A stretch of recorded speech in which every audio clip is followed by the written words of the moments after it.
niba ari umuco nyine iwacu bakoze batubwira ati rero kujya gusura abasore niyo waba ukuze uri wenyine ntabwo ari byiza kuko abahungu nyine sometimes bambwiye ko ngo ari ibikoko bibi rero icyo kintu nkora nkigendera mu buzima bwanjye.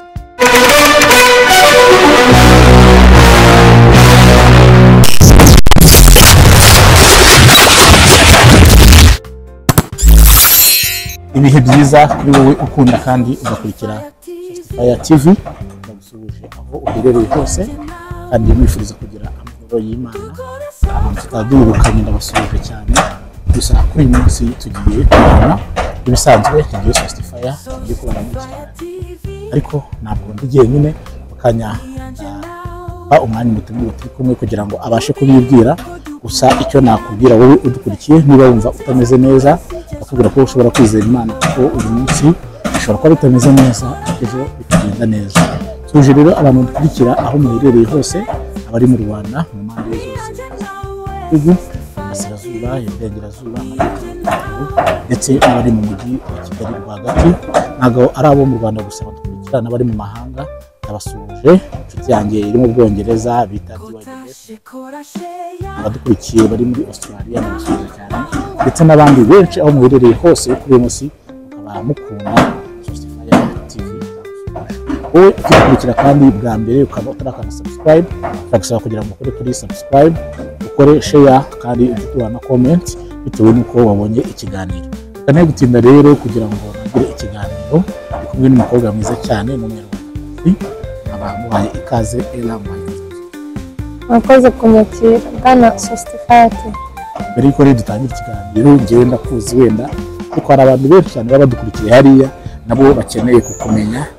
urongerejwe cyane kugira ngo bakumve nyine neza utangira bibwira muri dukomeze ikiganiro. Nongeye kwirirwa abakunzi ba Fire TV nitwa Iradukunda Ella ndi ingaragu yego ndumva ibyo bihagije. Ukurikiye rero nawe ukaba uri ingaragu y'umuhungu kugira ngo urabyumva ko Ella haburiya abashyizemo akantu nyine kugira ngo akumvishe yuko akeneye umuntu. Ese uri reka nangire mubaza iki kibazo n'ubundi tubwiye ko uri ingaragu kandi ingaragu nazo buraziba zitandukanye hari babandi bita ngo ni single and searching nyine satasi yawe nyine mundi ntabwo ndi single ariko ntabwo ndibuze kukubwira niba mfite umuntu gusa ntabwo ndi single. I'm not searching ndi serious mu byo ndimo. Serious kuba mu nyine ufite umuntu yego nese ko uhise uhinduka ngo ntabwo ndi kukubwira n'ibyari ariko nyine ntacyo uraza kubikatinga ibintu byo kuvuga ko mfite umuntu kuri kamera ntekereza ko ari ibintu biri private ntabwo ngikatinga ko uri private se ntabwo banatwaye n'undi n'uwawe ariko n'ubundi as long as icyo gihe ntarambara ka kantu ka hano. Yego nibyo ngiye kubwira abantu benshi bakunze kuvuga yuko ubundi iyo uri single plutôt ifite umuntu ukundana ntabwo ibyo ngibyo byabuze umuntu ushaka kwiteretera kubera yuko umuntu ntabwo yarakwambika impeta umuntu ntabwo yarazi iwanyu ushobora gusanga n'umuntu mukuru atazi n'iwanyu wenda wozi we ariko we ntabwo azi iwanyu si bibaho kandi ko kongeramo ngo nziwe ntabwo ari sawa ntaho akenshi akenshi ariko kuri njyewe wacu reka tuganire akenshi usanga abantu bakundana ariko umubare munini buriya abakobwa mukunda kumenya urugo rw'umusore abamo mukundana ariko batazi nawe utaha. Actually njyewe nyine abantu benshi niko banabyumva niba umuntu ngufite sheri ibiki byose ko bahita babitekereza ariko njyewe ntinya gato kukubeshya ntinya gato mba numva nyine ndamutse ngiye muri gato n'uyu musore wibana ubwo nanjye n'abandi bashuti banjye ariko niba ari umuco nyine iwacu bakoze batubwira ati rero kujya gusura abasore niyo waba ukuze uri wenyine ntabwo ari byiza kuko abahungu nyine sometimes bambwiye ko ngo ari ibikoko bibi rero icyo kintu nkora nkigendera mu buzima bwanjye. Sinzi niba wenda abantu badukurikiye bari byemeranye nawe ngiye ntabwo twemeranye nta kibazo abahungu ngo abasore muri ibikoko bibi nyine ibikoko bibi what I'm trying to mean ushobora kuba wavuze ngo wamwizeye ariko iyo bigeze kuba yagirira iryo rari ntabwo ibyo bizamo ngo muri inshuti cyangwa ikirere especially umuntu mukundana ashobora kugukonvinsinga ariko kandi umuntu ukunda bumva nta kintu wamwiba rero kugira ngo ngenda gutyo numve ngo kuko ngo dukundana ngo nta kintu namwima kandi nkanabizi neza niba tuzabana I think nabireka. Umusirika mubaze ikibazo uvuze ku kintu cyo kwizera undi buriya wowe iyo urebye ugereranyije kuri experience ufite hari ntabwo uri mukuru cyane ariko kose hari experience ufite abahungu n'abakobwa nemera ko bose bashobora kubeshya iyo bigeze kuri kintu cy'irari cyangwa se ku kintu bya relationship kuki abahungu usanga aribo bashaka kujya muri negative aribo dushyira muri negative side y'irari rega n'ijambo ry'Imana rero tuvuga ngo igitsina gabo murangwa n'irari naho uko ijambo ry'Imana rivuga ko igitsina gabo kirangwa n'irari n'igitsina gore cyo kirangwa n'iki kwifuza gusa mu bintu bitandukanye reka nkubwire irari what I'm trying to mean umugabo ngiye kwiga mwe mudukurikiye kubyumva umugabo ni wa muntu ushobora kwitira physical appearance akahita yumva arakwifuje nta kuzi iki ariko abagore barabanza bakagira bagathinkinga behind the scenes nyine bati umuntu ashaka kuba afite amafaranga yambaye urukweto rwiza afite telefone nyine ubundi abagore barangwa na expectations ariko abagabo ni expectation mugira ubwo ibiri negative cyane byose ndumva biri negative byose biri negative ubundi biterwa na sansi yo kubyumvira kandi mbajije ku bagabo mutamubona ati irari ni ribi ariko hari n'umukobwa akubwira ati rega niba umugabo umwifuza akagenda akaguha icyo ushaka it's okay niba nawe uko umuhungu ukuntu byumva ntekereza ko n'abakobwa nyine hari abarangwa n'irari da so biterwa na sansi yo kubyumvira kuko byose ni bibi rero abantu benshi nyine usanga buri muntu wese abifata bitewe na experience y'ubuzima yabayemo cyangwa se yuko abyumva ariko mbona buri abahungu n'abakobwa bose bakoze bose nta muntu udakosa no one is perfect in this world rero ntekereza ko kuvuga ngo nta muntu hari umuntu perfect wapi twese turakosa ahubwo biterwa na sansi ubyumviramo cyane ko ibintu byose ubitekereza unabifata njyewe rero mbona buriya iyo ugeze ku bintu bijyanye relationship hagati y'abahungu n'abakobwa rero mbona abakobwa rero bagira n'amakosa kubera yuko akenshi buriya umuhungu sibyo umuhungu ugira amakosa akenshi uzacunge aba ari kujya mu bihombo kuko akenshi nko muri relationship usanga umuhungu ari relationship ijyana na depense nyinshi ku muhungu kurusha uko ijyana na depense nyinshi ku mukobwa so umuhungu rero wazanye amafuti menshi reka mvuge menshi kubera yuko nta muntu utagira amafuti wazanye amafuti menshi muri relationship akenshi uzasanga arimo kujya mu bihombo so rero kuko abakobwa akenshi cyane ikintu mamuhoma akenshi umubare munini ntagire unyumva nabi ariko umukobwa umubare munini umukobwa yiye gusura umuhungu usanga umuhungu charge ibintu byinshi birenze amatike kumwakira kugira gute usimbe umuhungu wagiye gusura umukobwa ngo narangiza ngo umukobwa ngamubwire ngo akira tike ariko reka nkubwire njyewe hari aho tutari bwemeranye ubundi biterwa na principles mugendana muri relationship zanyu hari abantu bagendera ko ngo umuhungu n'uzajya providinga n'uzishyura bill kandi njyewe ntabwo ariko mbyumva cyane ikintu cya bill wa propoje date mba numva ari ugomba kwishyura cyane mwese mudafite menshi niho hazamo bwa buringanire n'ubwuzuzanye yego bose reka nkubaze tutararenga aho ngaho abahungu bangahe basohokanye ukishyura bill cyangwa bwose niba reka tuvuge majority niko bigenda abahungu hari gusa ikintu abakobwa benshi tuziranye twize kirazira kugenda wizeye ngo uwo muntu yaba ari umukobwa yaba ari umuhungu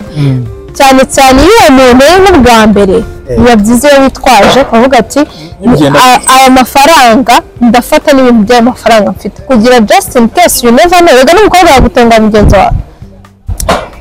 sinzi ko akunda kutwimira by the way bari turi gukora introduction y'ikiganiro nako kiratangira kuko karagaciyemo kubera yuko wari tubwiye yuko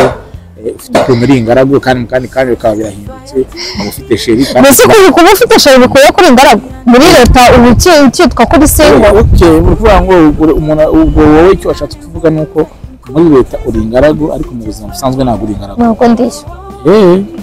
ubwo nyine n'ibindi bibanye n'ibyantu batari ingaragu abadukurikiye barabyumva baze kutwandikira muri comment umuntu w'ingaragu muri leta ubwo nyine bishatse kuvuga yuko umuntu muri leta arajya gusinya avuga ngo ngiye mfite umuntu tubana ariko mu buzima busanzwe akaba afite uwo babana ntabwo tubana nyine no gukunda baba mu buzima nyine icyo nanjye dushaka kuvuga ubwo abo bantu nk'umugabo w'ubwo muri leta aho kiba gisigaye n'igiki ko n'undi numva babana okay bajya baraza kwitubwira muri comment so rero nkuko wowe udukurikiye abyumvise turi kumwe n'umutumirwa Ella twaba tugiye kuganira uyu munsi niwe mu tumirwa tugiye kubana muri iki kiganiro ariko niba ari bwo ukidukurikira kanya ndagira ngo ugire yuko ushobora kujya ahantu subscribe ukareba muri akazogera kandi ugakomeza gukurikira ibiganiro dukomeza kugenda tukugezaho kugira ngo tujye tubana umunsi ku wundi kandi dukomeze gufatanyiriza hamwe kuryoherwa n'ibyiza binyura kuri Sostify. Umunsi mfite topic cyangwa se insanganyamatsiko ni topic ngiye kuzajya nkora kenshi gashoboka mu platforms atandukanye. By the way, mbere abantu dukurikiye yuko ubu dufite page ya Facebook yitwa Sostify TV, tukaba dufite page kuri Instagram naho Sostify TV, imbuga nkoranyambaga zose ni Sostify TV. Ushobora kujyaho ugakora follow, hano ugakora subscribe kugira ngo ujye ubana natwe. Ni ikintu cyiza rero twaguye nk'uko Sostify TV ntabwo ari mu mashusho gusa, ahubwo turimo gukora no mu nyandiko ye, turimo kujya twandika ama articles azajya anyura kuri ayo pages yandi navuze haruguru. Rero insanganyamatsiko ngiye kuzajya nkora uno munsi iravuga ngo bibwije ukuri. Bibwije ukuri ni ikintu kigari cyane. Usanga akenshi mu buzima tubamo ikintu kimwe muri experience maze kubona nuko kimwe mu bintu bitwica twebwe abantu muri rusange, atari kuvuga ngo n'abakobwa cyangwa n'abahungu, muri rusange kimwe mu bintu bitwica ni ikintu cyitwa kutibwiza ukuri, kwibeshya, kwibwiza ukuri. Kuko urasanga hari ibintu byinshi cyane, niba nawe udukurikiye utekereze wicare urebe, hari ibintu usanga uri busange warakoze kubera yuko utibwije ukuri. Hari ubuzima uri busange warabayemo cyangwa se mu gihugu kibayemo ariko utibwije ukuri. Urahembwa 100,000 ariko ukabaho nk'umuntu uhembwa 300,000. Uraba uvuye muri famille wowe tuziranyeho cyangwa se uzi ubwawe uko famille imeze, ariko wagera mu bantu ugashaka kwitwara bitandukanye nk'uko wakabaye ubayeho. Rero nicyo dushaka kuzajya nkora, shaka kuzajya yibutsa abantu uburyo bashobora kwibwiza ukuri, cyangwa se ashobora kwicara kwitekerezaho atekereza ikintu yakoze niba ari yibwiza ukuri. Niba icyo kintu yagikoze mu by'ukuri nawe, cyangwa yagikoze ashaka kuba undi muntu utari we, ashaka kubona attention. Kuko akenshi iyo ikintu gikoze utibwije ukuri cyangwa kurahiye akenshi biba ari mu bihembo gusa. Era rero tugiye kubana, tugiye kuganira mu buzima bwawe. Era ni igiki cyaba cyarakubayeho nyuma waza kwicara ukitekerezaho ugasanga utari waribwije ukuri? Ikintu cyaba cyarambayeho nkaba ntari naribwije ukuri. Hari akantu narebye ni nakabonye kuri Israel Mbonye, yaravuze ngo iyo umuntu akiri umwana aba ari very innocent, aba yumva abantu bose bamukunda bamwitayeho, gusa ngo uko ugenda uko usanga hari abashungerezi, hari abashaka kureba nyine ibiki byose. So kimwanjye nibwijeho kuri naje gusanga abantu bose ntabwo bankunda, nta nubwo ariko bamfitiye attention ntekereza. Iki kintu cyakubayeho so far nicyo kintu nyine mbona nibwijemo kuri kuvuga ngo sha ni investing muri friendship y'uyu muntu. Naje gusanga nyine abantu bose ntabwo baba bakwitayeho, ntabwo bagukunda, nta nubwo bamataringa ubuzima bwawe. Rero tukiri kuri iyo ngingo, Ella nagiye mubona itangazamakuru n'ibindi bitandukanye, ariko mbona nyine ufite testimony nziza, ufite ubuhamya bwiza ushobora gusangiza abantu. Kandi buriya ubuhamya ikiza cyabo igihe batarugaye wenyine, hari ubuzima usanga tubayemo ukibwira yuko ubwo buzima ari wowe ububayemo wenyine, ariko hari abantu benshi cyane babayeho nkawe. Rero numva ari ikintu cyiza cyane iyo ubashije kubisora ukabishyira hanze. Hari umuntu uvuga ati burya nanjye byahinduka bikagenda gutyo, kuko ari ikintu abonye ko ubuzima arimo hari undi muntu wabubayemo ariko wajya busohotsemo ubu n'undi muntu. So rero ngira ngo twahera aho ngaho. Ubundi Ella n'umuntu ki? Ella ukiye hehe? Ella ubu ngubu ubayeho ute? ukora iki? Nyine ukomeze ubuzima bwawe, niba hari icyo wumva wasangiza abantu byibuze wenda uwo muntu arebe, biraza no guhura nuko ushaka gusanga uwo muntu ubuzima arimo aka kanya. Wenda hari igihe wasanga bwaratutse kutibwiza ukuri, wenda kuko hari ikiganiro cyane ngeze gukurikira numva uravuze ngo ushobora gusanga bamufite depression. Uvuga ngo hari wenda nubwo wenda wasanga ari depression wari ufite, ariko wenda warishuka ko ari ikindi kintu, bigatuma wenda utinda muri icyo kintu, kandi wenda hari uburyo wenda wari gufashwa ukakivamo vuba. Okay, njyewe nk'uko nivuze nitwa Enira Dukunda, ndi umwana wa gatatu mu muryango w'abana 5. Iwacu ni mu Bugesera, mfite ababyeyi bombi. Ngo ikindi uvuge ni testimony y'ukuntu ngo byagenze. Naje narabivuze mu yindi TV nakoze ikiganiro naho. Narwaye umutwe niga mu wa gatatu 2018. yego mu wa gatatu segonderi 2019 nza kurwara uburwayi ntajya mvugira kuri kamera, and then biba ngombwa ko nyine ngomba gufata imiti y'igihe kirekire. ubwo muri icyo gihe cyo gufata imiti y'igihe kirekire ni hahandi hari igihe kigera ukarwara cyangwa wanabitekerezaho cyane ukavuga ati suma yanjye ibi bintu ni ibiki, kuko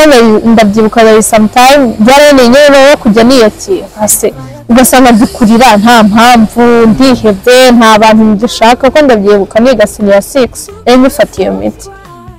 and then muri tatam ndavuga nabo nzakora n'icya leta, narasushije narize ntago ngomba gukora icya leta nzatsindwa, ubundi se ndi kurwana n'iki none icyo gihe wese navuga ati sundi napfuye. Niba hahandi wiheba uko nari mfite impamvu imiti nyikiri umwana n'abantu twarwanaga n'injye umuntu wagura umwana akamwe se biterwa n'iki, nza gusanga icyo gihe nubwo najyaga mba open nyine ndi wa muntu na n'ubu ariko iyo character ndacyayifite nubwo nzi ko atari nziza, ku mwanyarwanda koza bite ni byiza, niba umuntu yibona ko atageze neza akavuga ati yego. Rero muri urwo rugendo rwanjye rwo kugira ngo nyine ibintu byose bibe released out nibwishe ukuri, navuze rero ndi umuntu mukuru ngomba kwikunda, muri iyo wikunze hazamo ibintu byinshi, urikunda ukavuga ati ngomba kujya ndya bihagije, icyo gihe nibwo naryaga bihagije, ngomba kurya bihagije karuhuke, ibintu byose uzavuna iki utaruhuka utitaye uburwana n'ubusa. So mu bintu byatumye nyira ni ukwibwiza ukuri, kumenya za nshuti koko zinkunda nanjye nkunda nkagerageza kuzibaho open, nubwo utaba open 100%, ahubwo ko ugenda uba open biragufasha nyine ukagenda umenya ko n'abari ibintu byabayeho cyangwa ari n'ibintu bizakubaho in future ariyo journey yo gukura, icyo bisaba ni kubyitwaramo. So ntekereza ko icyo kintu cyatumye nyira mu kwibwiza ukuri no kwiyitaho bihagije. hari no channel nkunda bayita Jotwins show, n'abamama babyina mu nyamibwa n'impanga bashyira amatips nyine atandukanye bakazana abatumirwa kumva kumva we ni n'ibintu bisanzwe nyine bicamo ngo ikibazo no kubyitwaramo. None se tugiye ko hari ubuzima waciyemo sanga hari mbere hari ubuzima rubayemo utari bwiza ukuri, so wajya igiti neza none umaze kwibwiza ukuri ela noneho iki ubayeho ute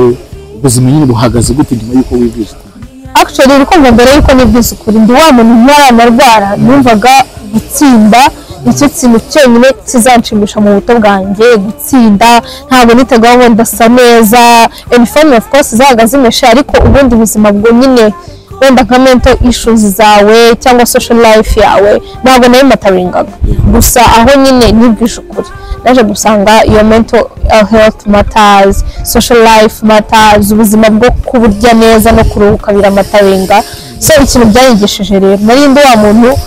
niba ndacyabikora ariko si cyane, nkumva ngomba kujabira nyine kwambara nabi kandi nkumva nta kintu bitwaye. Ikindi numvaga haraho ngo hari umunsi ngomba gusa neza, of course ntabwo iminsi yose wakambara kimwe cyangwa ngo ubusa neza, gusa naje gusanga ko buri munsi ngomba gusa neza ku buryo nshobora no kubyuka njyewe ndangije imirimo yo mu rugo koga nkambara neza sifungiye nko muri mu nama kandi ngiye kwirirwa mu rugo. Kubera iki nta munsi umuntu nyine kwa kundana ngo it's a weekend ngo twambare ngo amakabutura asanzwe, nize kwibwiza ukuri niga udutips dutandukanye nyine nibyo bintu byamfashije kuva nakibwiza ukuri. N'ubundi numva hari ibintu ntakora ariko avuze ko ngenda nkora you never naho ubuzima bwanyerekeza abikoranye. Nse mu by'ukuri wumva yuko hari itandukanyirizo ni kwibeshya no kwibwiza ukuri. Abasharu n'umuntu uzi bavuga ari bwiza ukuri ukabona hari ingaruka. Actually ngewe abantu nzi batari bwiza ukuri baracyari muri expectation life, baracyavuga ngo let me try this, you never know ubuzima,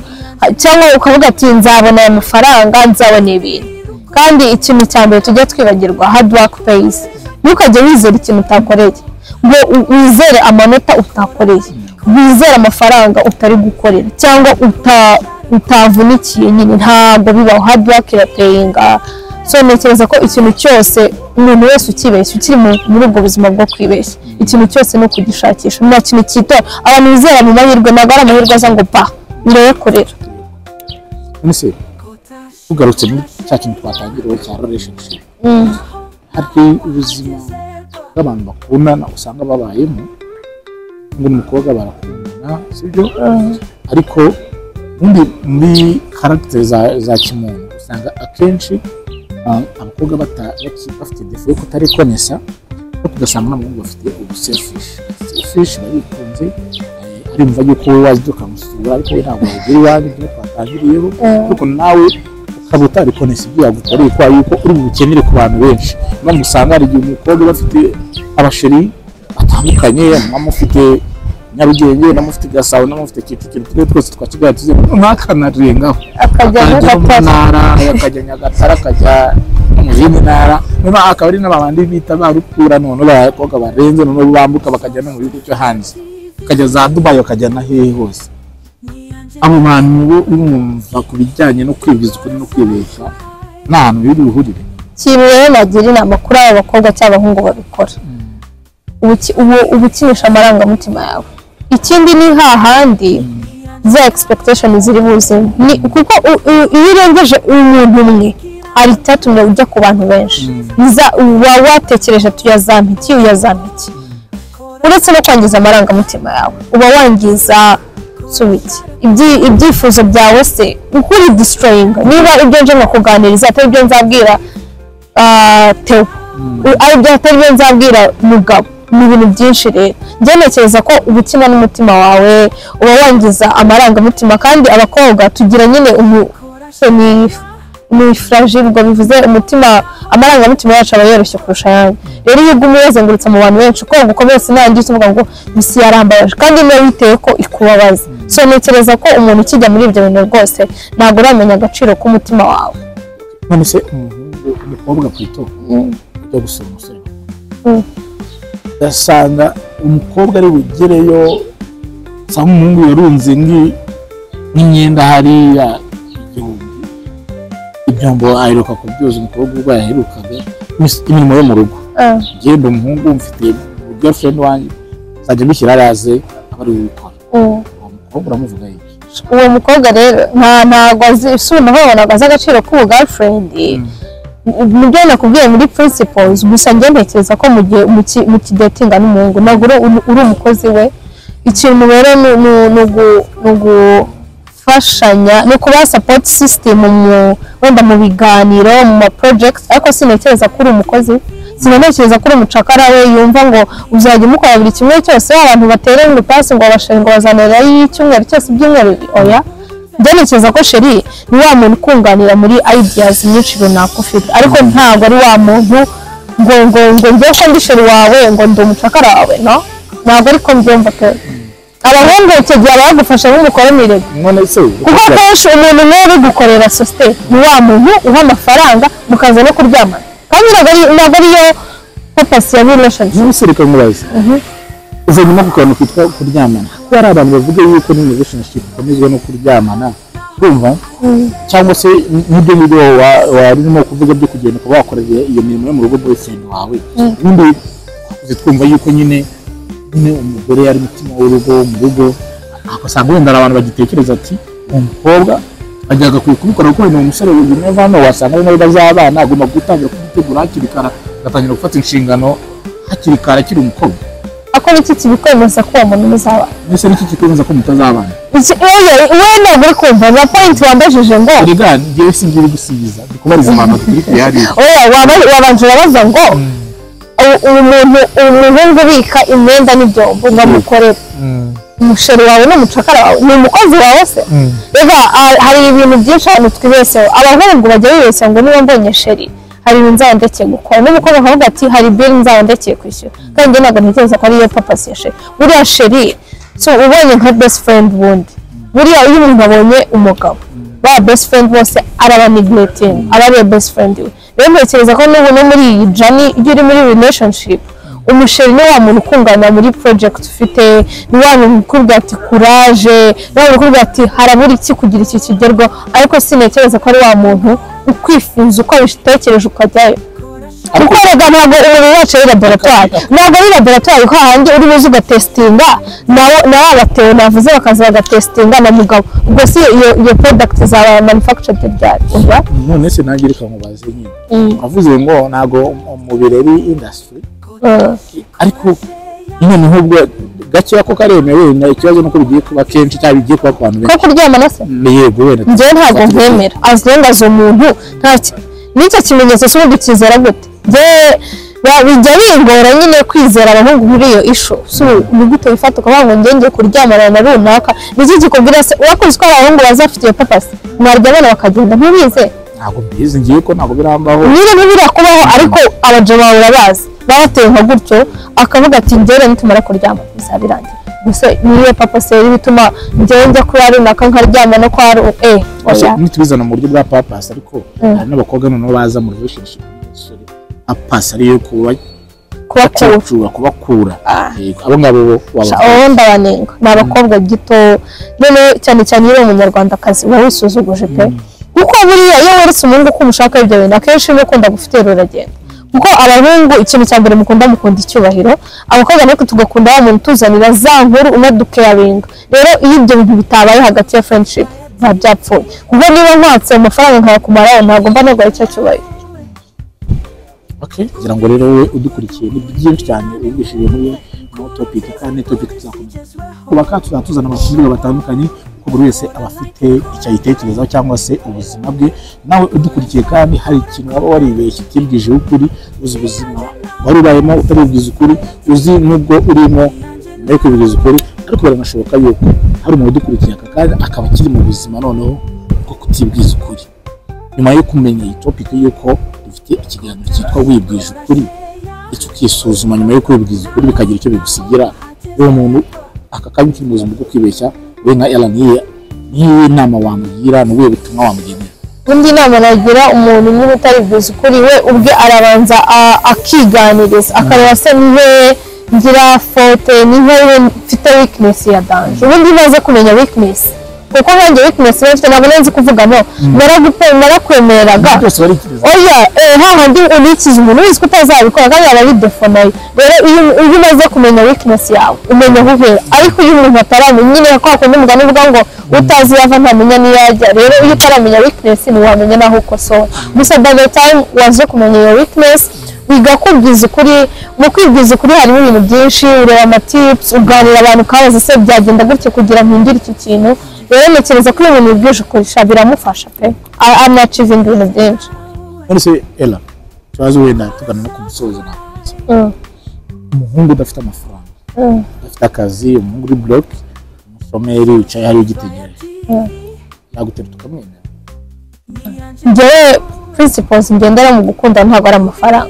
ikintu cya mbere cyubaka relationship ni urukundo ikindi umuntu ubundi umuntu uguha amahoro y'umutima mu kumvikana ibintu byose birakunda kuko rega ibintu n'ibishaka ndetse niba ushaka gushakana mufite etaje zigeretse kangahe bikarangira muba mu kazi se k'inzu k'icyumba kimwe na salo so ntekereza ko iyo mufite ubuzima bufite intego mukumvikana munahana amahoro mwese kuko igihe mudana amahoro ntabwo mwakumvikana nubwo mwakundana ariko kuna n'umuntu uguha amahoro amafaranga se mwese umukobwa ntiyagusapotinga ibyo niko mbyumva ngo nabandi baraza kutubwira ko wabyumva muri komanteri kandi ndabizi hari abantu babivuze kuvuga ngo wa mukobwa uri kutubeshya njye ntabwo ndi kukubeshya as long as ufite urwo rukundo ufite kumvikana ukanaha umuntu mukundana amahoro y'umutima ntekereza ko wabihagije uretse abakobwa b'iki gihe nyine bavuga ngo udafite ikofi wapi rero njye siko mbyumva wowe n'umuhungu uri bloke nta kibazo yego ese ufata gute umukobwa wifata akajya gusura igeto se cyangwa se ahantu biterwa niba kujyanye geto biterwa niba kujyanye geto ushobora kujya geto ujya gusura umusheri wawe n'ugiye gukora akazi runaka ariko wawe nyine ugiye kumufasha nka project oya imirimo yo mu rugo zakwangiye nakubwiye ariko ikintu kiri kuvayo mu rugo uzi ko ugiye gukora imirimo ntabwo uwo muntu uri umucakara we ntabwo uri sheri abadukurikiye rero baraza kutubwira ko ubyumva nawe udukurikiye rwose jya muri comment utubwire uko ubyumva Ella we ibi n'ibitekerezo bye ariko nawe ufite ibitekerezo byawe Ella rero tugana ku musozo ntabwo nasoza ikiganiro nagushimye kandi mushimirira n'abantu badukurikiye bakoze cyane wawe abantu badukurikiye gusa bazi kwihangana bazi kuva muri sound hari ukuntu ari kuzamo ibindi bintu by'amanoise ku ruhande ni location nyine twakoreyemo kandi byose turabikora ibintu bikagenda neza so rero wakoze cyane ku mwanya wawe nizere yuko n'ubutandika yego nzahora mpaye ku bwanyu kandi namwe mwakoze kunyakira wakoze cyane rero dusubirize umukiri wawe muri engaged mu buzima bwo hanze ariko mukore engaged rw'amategeko musuhuze cyane ko nanone ujye unasengera abantu badukurikiye badafite abashaka kuko nabo barabakeneye. murakoze. Wakoze cyane rero nawe wadukurikiye hangane kuri Source Fire TV. James Source Fire subire ubutaha.